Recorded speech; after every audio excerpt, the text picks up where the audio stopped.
Assalamu alaikum. Hope you guys are doing well and staying at home, staying safe. This is the third part on COVID-19 lectures. So before we dive right into the videos, don't forget to like, share and subscribe to our channel. And just click on the bell icon so that you can get notified every time we upload a new video. So the topics we will cover in this video are how to diagnose a COVID-19 patient, the treatments, prevention, and myths. So coming towards the diagnosis, the two characteristic diagnostic tests are RT-PCR, NAAT. अब NAAT stands for Nucleic Acid Amplification Tests.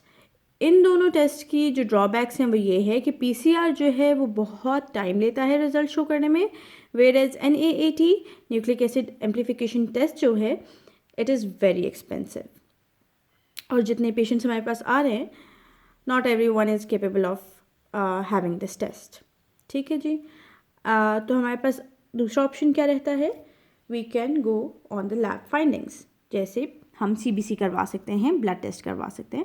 उसमें क्या characteristic आएगी कि increase neutrophils and decrease lymphocytes. Increase neutrophils also known as neutrophilia and decrease lymphocytes also known as lymphopenia. अब जो भी infection होता है which is an acute infection, उसमें आप अमूमन ये देखते हैं कि न्यूट्रोफिल ज़्यादा रहते हैं. ठीक है. जो एक्यूट इन्फेक्शन मीन्स जो अभी ज़्यादा टाइम जिस इन्फेक्शन को नहीं हुआ होता, वो इन्फेक्शन न्यूट्रोफिल्स इंक्रीज शो करता है. बट इसमें जो एक चीज़ है करेक्टरिस्टिक, वो है लिम्फोसाइट्स का डिक्रीज होना.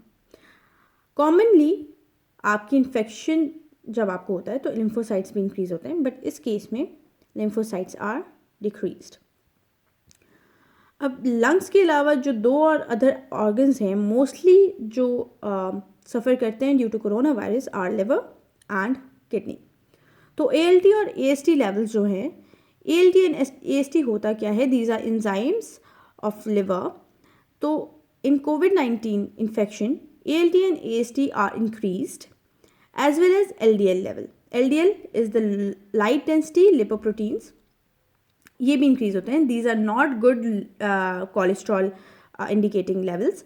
तो अगर LDL इंक्रीज है और AST और ALT इंक्रीज है तो आपके पास एक हिंट है कि लिवर आपका प्रॉपरली फंक्शन नहीं कर रहा, बिकॉज ये लिवर के एंजाइम्स हैं और लिवर के प्रोटीन्स हैं. ठीक है.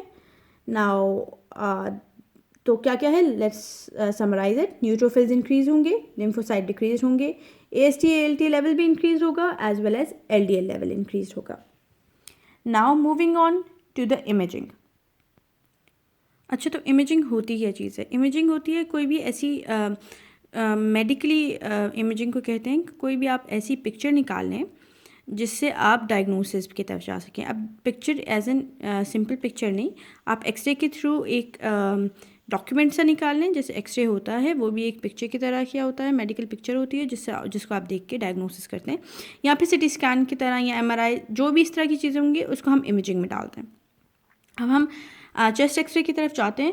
तो चेस्ट एक्सरे में जब हम इंटरनली देखते हैं तो हमें बायलेटरल पल्मनरी इन्फिल्ट्रेट्स मिलते हैं. बायलेटरली मतलब दोनों तरफ के लंग्स, पल्मनरी अगैन लंग को कहते हैं, और इन्फिल्ट्रेट्स कोई भी ऐसी इन्फिल्ट्रेट बोलते हैं जो आपकी लंग के पार्ट ना हो, वो बाहर से आई हो, वो एक नॉर्मल चीज़ ना हो, उसको इन्फिल्ट्रेट बोलते हैं.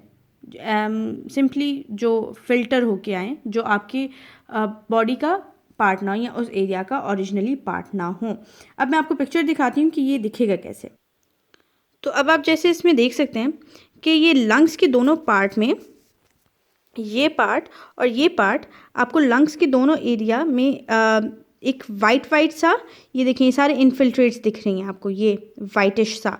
अगर मैं आपको दिखा सकूँ, ये सारी वाइटिश एरियाज़ और ये सारा एरिया ये इन्फिल्ट्रेट्स हैं.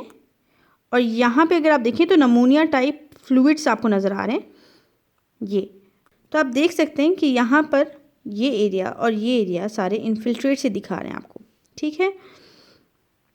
तो अब हम अगले पर चलते। अब अगली जो स्क्रीनिंग या इमेजिंग टेस्ट होगा वो होगा सिटी स्कैन का। सिटी स्कैन में क्या होगा कि आपको ग्राउंड ग्लास ओपेसिटीज़ दिखेंगी। ग्राउंड ग्लास ओपेसिटीज़ होता है कोई ऐसी चीज़ जो ट्रांसपेरेंट ना हो, उसको ओपेसिटीज़ कहते हैं। उसमें ओपेसिटीज़ दिखेंगी और ये असल में क्या शो करते हैं कि एयर स्पेस डिजीज़ हैं। एयर स्पेस डिजीज़ मतलब कि आपकी जो लंग्स की एयर स्पेस है उसमें या तो ब्लड आ गया है या एडिमा है या ट्यूमर सेल्स हैं, मे इट बी एनीथिंग, लेकिन उसके जो एयर स्पेसेस होते हैं लंग के वो आपको ट्रांसपेरेंट से दिखते हैं नॉर्मली।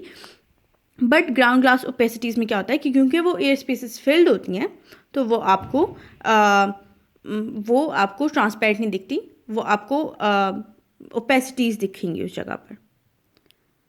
अगर मैं सिटी स्कैन की पिक्चर में आपको दिखा सकूं कि यहाँ पे अगर आप देखें ये वाले एरियाज़, तो आप देखेंगे कि यहाँ पे जो एयर स्पेसेस हैं ये वाइटिश से दिख रहे हैं। मीन्स इसके अंदर, इन एयर स्पेसेस के अंदर कुछ भरा हुआ है। इसमें नमूनिया में एडिमा होता है, तो इसमें भी हम यही करेंगे क्योंकि कोविड-19 में नमूनिया से स्टार्ट होता है, तो हम यही देख रहे हैं कि इसमें भी सारा एडिमा ही भरा होता है एयर स्पेसेस में। तो अगर तो वो कहीं कहीं सा हेजी सा हो तो उसको हम ओपेसिटीज़ कहते हैं, ग्राउंड ग्लास ओपेसिटीज़ कहते हैं। लेकिन जैसे यहाँ पर एक एरिया है जहाँ पर पूरा लोकलाइज्ड बड़ा सा एरिया और आपके ब्लड वेसल्स भी जिसमें ऑब्सिक्योर हो जाए, मीन्स दब जाएँ या आपके ब्लड वेसल्स को अफेक्ट हो रहा हो, तो हम उसको कंसोलिडेशंस बोलते हैं। तो ग्राउंड ग्लास ओपेसिटीज़ भी देख सकते हैं आप कि सिटी स्कैन में ग्राउंड ग्लास ओपेसिटीज़ दिखें या फिर मल्टी लोबार कंसोलिडेशंस। लोबार मतलब लंग्स के लोब्स होते हैं ना, तो अलग अलग लोब्स में आपको कंसोलिडेशंस दिखेंगी। तो ये दो सिटी स्कैन के ज़रिए आप देख सकते हैं, ठीक है। देखें सिटी स्कैन के ज़रिए आप क्या क्या देख सकते हैं। ग्राउंड ग्लास ओपेसिटीज़ देख सकते हैं जो कि एयर स्पेस डिजीज़ को आइडेंटिफाई करेंगी, और मल्टी लोबार कंसोलिडेशंस होती हैं दैट शोज़ कि आपके ब्लड वेसल्स ऑब्सिक्योर हो रहे हैं। Now heading towards treatment. अब जैसे हम सबको पता है इसकी कोई ऐसी ट्रीटमेंट निकली नहीं है, तो हम स्पेसिफिक ट्रीटमेंट्स इसकी कोई भी नहीं है, हम सिम्टोमेटिक और सपोर्टिव ट्रीटमेंट्स देते हैं। मतलब जो आपका इसके साथ साथ सिम्टम्स उभर रहे हैं, हम उन सिम्टम्स को कम करने के लिए, ताकि आपकी लाइफ स्पैन को बेहतर किया जा सके, आपकी सर्वाइवल को बेहतर किया जा सके, हम उसके लिए सपोर्टिव मेजरमेंट्स लेते हैं। तो क्या होगा, हम फ्लूइड्स देंगे क्योंकि कोविड-19 का एक कैरेक्टरिस्टिक ये है कि आपका बीपी बहुत कम हो जाता है इसमें, ठीक है। बीपी कम हो जाएगा तो उस बीपी को नॉर्मलाइज करने के लिए हम फ्लूइड्स देते हैं, हम आईवी पास करेंगे, हम आपको फ्लूइड्स वैसे देंगे ताकि आपका बीपी बढ़ जाए, ठीक है। वेंटिलेटर्स पे इसलिए डालते हैं क्योंकि कोविड-19 में के इन्फेक्शन में आपका रेस्पिरेटरी रेट बहुत लो हो जाता है क्योंकि आपको ऑक्सीजन सही मिल नहीं रही होती। तो वेंटिलेटर्स पे इसलिए डालेंगे कि आपका ऑक्सीजन लेवल बेहतर है और आपकी ब्रीथिंग एबिलिटी बेहतर है। अच्छा, जो चाइनीज़ का एक पेपर मैंने पढ़ा था उसमें वो कह रहे थे कि एंटीवायरल ड्रग्स व proven to help some patients. उसमें लोपिनाविर था और लोपिनाविर के साथ साथ ये एंटी इन्फ्लुएंजा ड्रग था जो दिया गया था विच शोड इम्प्रूवमेंट्स। इसके साथ साथ एंटी मलेरियल ड्रग्स ने भी कुछ इम्प्रूवमेंट्स शो की थी, जिनमें बहुत मशहूर हुआ chloroquine phosphate is proven to be the best cure yet, ठीक है जी। इसके बाद हम प्रिवेंशंस पर आ जाते हैं।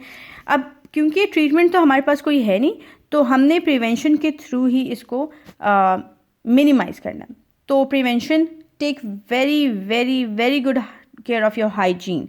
मीन्स कि आपको हर 1 घंटे या 2 घंटे के बाद में इट बी कि अगर आप घर पे हो और आप कुछ भी नहीं कर रहे हो और आप काउच पे बैठे टीवी देख रहे हो, तब भी try to wash your hands every 2 hours, ठीक है। अल्कोहल बेस्ड सैनिटाइजर्स यूज़ करें। अब क्योंकि सैनिटाइजर्स का जितना सैनिटाइजर्स कम होते जा रहे हैं हमारे पास, तो हम wash your hands when you are at your home. Don't use sanitizers मत यूज़ करें। सैनिटाइजर्स सबके लिए जब आप बाहर हैं, आपके पास अप्रोच नहीं है साबुन की और पानी की। सोशल डिस्टेंसिंग, अगेन 2 मीटर की पर्सन टू पर्सन डिस्टेंस रहना चाहिए। It can not be emphasized enough कि social distancing is very very important. आप ट्रैवलिंग अवॉइड करेंगे क्योंकि ट्रैवलिंग से आप अपना इन्फेक्शन दूसरे मुल्क में पहुंचा सकते हैं या दूसरी तरफ से कोई इन्फेक्शन खुद लेकर दूसरे एरिया में आ सकते हैं। Avoid touching your nose, mouth and eyes. Face mask पहने, प्रेफरेबली N95 यूज़ करें लेकिन अगर वो नहीं है तो surgical mask are the best after that. उसके अलावा कपड़े वगैरह का you can use it but it's not that beneficial. उसके बाद ग्लव्स यूज़ करें जब आप बाहर जा रहे हैं। Try not to touch metal और अननेसेसरी थिंग्स जो आपको हाथ लगाना नहीं चाहिए। और डोर नॉब्स को और कोई भी ऐसी जगह जहाँ पे बहुत लोगों के हाथ लगते हैं उसको डिसइंफेक्टेंट्स के साथ साफ़ करें एवरी डे। अगर डिटॉल में पानी डाल के साफ़ करें या ब्लीच यूज़ करें तो वो हो गया। अच्छा, now coming towards the myths. अब जितना तो एक पैनिक क्रिएट हो सकता था इस वायरस की वजह से, वो तो क्रिएट हो चुका, जो कि रीज़नेबल है, जो कि हो सकता है कि वेरी नियर टू रियलिटी हो। मगर मिथ्स भी बहुत ज़्यादा आनी हैं, तो उन मिथ्स के बारे में भी बात करना जो कि WHO ने बात की, जिनके बारे में, और वो बस्ट हो चुकी हैं वो मिथ्स कि लोग बोलते थे कि जैसी गर्मी आएगी तो ये वायरस नहीं रहेगा एंड ऑल दैट। ये सारे जो मिथ्स यहाँ पे लिखे हैं वो WHO ने मिथ बस्टर्स हैं जो WHO ने दिए थे। ठीक है जी। हॉट वेदर प्रिवेंट नहीं करेगा कोविड-19 को। और अच्छा, जैसे किसी को कोरोना वायरस होगा तो इसका ये मतलब नहीं होगा कि वो अपनी जान से ही जाएगा वो बंदा। No, this is not the case. Most of the person जो है वो इससे लड़ लेते हैं and they come out pretty good. ठीक है जी। They fight back with this और वो इससे क्योर होके आ जाते हैं मोस्ट ऑफ द केसेस में। बहुत कम केसेस होते हैं जिसमें मल्टी ऑर्गन फेलियर होता है और फिर उसमें डेथ होने के चांसेस होते हैं। बट ये नहीं हो सकता कि जिस बंदे को भी जो भी कोरोना पॉजिटिव आया तो उसकी ज़िंदगी ख़त्म हो गई है। No, this is not the case. उसके बाद ये जो एक आया था कि आप 10 सेकंड तक अपनी सांस रुकें तो ये टेस्ट है कि आपको कोरोना है या नहीं है। तो लोग बोलते थे क्योंकि इससे फाइब्रोसिस चेक हो जाएगा कि आपके लंग्स फाइब्रोस्ड हैं कि नहीं है, तो उससे आपका कोरोना चेक हो जाएगा। पहली बात, ये फाइब्रोसिस का टेस्ट नहीं है। और दूसरी बात, अगर ये फाइब्रोसिस का टेस्ट होता भी तो कोरोना में लंग की फाइब्रोसिस नहीं होती, वहाँ पे नमूनिया होता है। तो वो भी एक केस हो गया कि ये holding your breath for 10 second is not a screening test for कोविड-19। आई डोंट थिंक सो कि किसी तरह का भी टेस्ट है, बट स्पेसिफिकली टॉकिंग अबाउट कोविड-19, नहीं, ये किसी तरह का कोविड-19 का स्क्रीनिंग टेस्ट नहीं है। फिर जी, कोल्ड वेदर किल कर देंगे? नहीं, कोल्ड वेदर भी, वेदर के साथ कोविड-19 का कोई ताल्लुक नहीं है, क्योंकि जो कोरोना वायरस है वो बॉडी के अंदर जाके इन्फेक्ट करता है बंदे को, और बॉडी का टेम्परेचर तो हमेशा 36 to 37 डिग्रीज रहता है। ठीक है जी। उसके बाद आ गया मॉस्किटो बाइट से ये इन्फेक्शन फैलता है? नहीं, मॉस्किटो बाइट से बाकी और बहुत सारे डिजीज़ जो हो सकती हैं, डेंगू और मलेरिया और इस तरह की बहुत सारी, मगर कोविड-19 नहीं होता। ये आपके एयर ड्रॉपलेट्स के थ्रू फैलता है, ये किसी मॉस्किटो बाइट से नहीं होता। ठीक है। और ये कि हम गर्म पानी से नहाएंगे तो कोरोना दूर हो जाएगा? जी नहीं, ये केस नहीं है। अगैन आपकी बॉडी का टेम्परेचर जो है वो 36 to 37 ऑप्टिमम टेम्परेचर है जो कि रहता है। आप गर्म पानी से नहा भी लें तो थोड़ी देर बाद आपका बॉडी का टेम्परेचर फिर वही हो जाएगा। ठीक है। फिर जो वॉशरूम्स में हैंड ड्रायर्स होते हैं, ये कहते हैं कि जी इससे हाथ ड्राई करें तो आपकी वायरसेस मर जाएंगे। ये भी कोई प्रूवन बात नहीं है। WHO इस चीज़ को नहीं मानता। फिर ये UV लैंप्स के नीचे अपना हाथ खुश्क करना या अपने हाथ को UV लाइट्स के नीचे रखना कि उससे UV लाइट से आपकी जर्म्स मर जाएंगे, नहीं, इससे कुछ भी नहीं होगा। इससे आपकी स्किन इरिटेट होगी। और थर्मल स्कैनर्स कहते हैं कि जो थर्मल स्कैनर्स होते हैं ये बेस्ट वे होता है टू डायग्नोज कोविड-19। नहीं, ये थर्मल सेंसर्स क्या होते हैं? ये टेम्परेचर सेंसिटिव होते हैं। जब आपकी बॉडी का टेम्परेचर आप नॉर्मल से ऊपर जाता है तो ये आपका टेम्परेचर, आपका फीवर डायग्नोज करते हैं कि आपको फीवर है कि नहीं है। अब होता ये है कि आपको फ़ौरन फीवर नहीं होगा। अगर आप इन्फेक्ट हो गए हो इस वायरस से तो आपका टेम्परेचर एकदम से इंक्रीज़ नहीं होगा। तो मोस्ट ऑफ द केसेस या ऑल ऑफ द टाइम ऐसे नहीं होता कि आपका टेम्परेचर अगर ऊपर है तो आप मतलब आपका थर्मल सेंसर्स जो आपको नहीं डायग्नोज कर सकते कि आपको कोविड-19 है कि नहीं है। हाँ, अगर आपको बुखार है तो वो बुखार को डायग्नोज करके फर्दर इन्वेस्टिगेशंस हो सकती हैं, but most of the cases में आपको बुखार भी नहीं होता। शुरू में बुखार होने में भी 2 से 10 दिन लगते हैं, ठीक है। और ये बात कि अपना नाक आप सलाइन वाटर से साफ़ करो तो बैक्टीरियाज नहीं आएंगे, तो नहीं, ये भी केस नहीं है। हाँ, कुछ केसेस में देखा गया है कि जब ज़ुकाम होता है सर्दी की वजह से, तो उसकी वजह से उससे जब आप उसमें जब आप अपना नाक साफ़ करते हो सलाइन से, तो उसमें कुछ बेहतरी दिखती है, लेकिन ये प्रूव बात नहीं है कि कोरोना जो है प्रिवेंट हो जाएगा, ये जर्म्स आपके या वो वायरस मर जाएगा। इस तरह का कोई डिस्कवरी नहीं आई अभी तक, ठीक है। और ये बात कि सिर्फ बूढ़े से इन्फेक्ट होते हैं, नहीं, ये बात बिल्कुल गलत है कि सिर्फ बूढ़े इन्फेक्ट होंगे। हाँ, वल्नरेबल सबसे ज़्यादा बूढ़े ही हैं, लेकिन इन्फेक्ट यंग भी होते हैं। चाइना में जो एवरेज एज देखी गई थी दैट वाज 46 नॉट 60, जिसमें सबसे ज़्यादा लोग 46 टू 46 लोगों में सबसे ज़्यादा फैला था। तो हाँ, मरने की चांस या ज़्यादा क्रिटिकल होने के चांस बूढ़ों के, लेकिन इन्फेक्ट होने के चांसेस सबके हैं, ठीक है। फिर ये बात कि गार्लिक, हम अदरक, वो लहसुन और बाकी कुछ होम रेमेडीज़ खाने से कोरोना से हम बच सकते हैं, तो this is not the case. Again, ये चीज़ें आपकी सेहत के लिए बेनिफिशियल तो हो सकती हैं, लेकिन ये किसी बीमारी को रोक नहीं सकती हैं।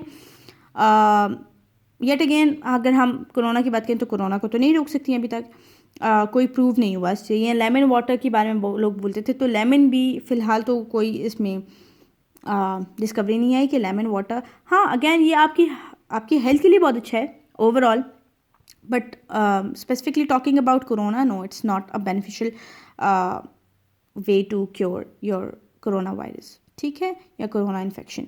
इसके बाद जी, पानी बहुत ज़्यादा पिए तो जो वायरस आपके बॉडी में गया है वो फ्लश आउट हो जाएगा, नहीं, ये केस नहीं है। Again, hydration is very important for your health, you should drink water, but again वही बात कि वायरस को क्योर कर देगा, ये इस इन्फेक्शन को क्योर कर देगा, WHO इस बात को नहीं मानता, WHO। फिर जी कि एंटीबॉडीज़, कुछ एंटीबॉडीज़ खा लो तो ये ट्रीट हो जाएगा, ये ड्रग है, antibodies can be use to treat corona virus. Again, virus है, एंटीबॉडीज़ बैक्टीरियाज़ के लिए होते हैं, वायरसेस के लिए नहीं होते। अच्छा, एंटीबॉडीज़ क्यों दी जाती हैं पेशेंट्स को जो कोरोना से लड़े होते हैं? ताकि अगर क्योंकि इम्यूनिटी कॉम्प्रोमाइज़ हो जाती है कोरोना से, तो कोई भी बैक्टीरिया उनकी बॉडी पे एक्ट करके उनके लिए एक मसला क्रिएट कर सकता है, उनको सेप्सिस के तरफ लेके जा सकता है। तो उस चीज़ को रोकने के लिए या उस को इन्फेक्शन को ऑफ बैक्टीरिया को रोकने के लिए हम एंटीबॉडीज़ दे सकते हैं, बट एज होल ये कोई ट्रीटमेंट नहीं है for corona virus. Hope this video is a little informative for you guys, and we will make further videos, not on coronavirus but on other topics related to biology, chemistry and physics for metric and FSC students. और अगर आप corona की pathophysiology कोई medical student या कोई ऐसे Lehmann भी समझना चाह रहा है, तो we can make it on that as well. So just like, share and subscribe these videos, and do share it with your fellow friends, और बेल आइकन को क्लिक करना मत भूलिएगा. Thank you. See you in the next video. Bye.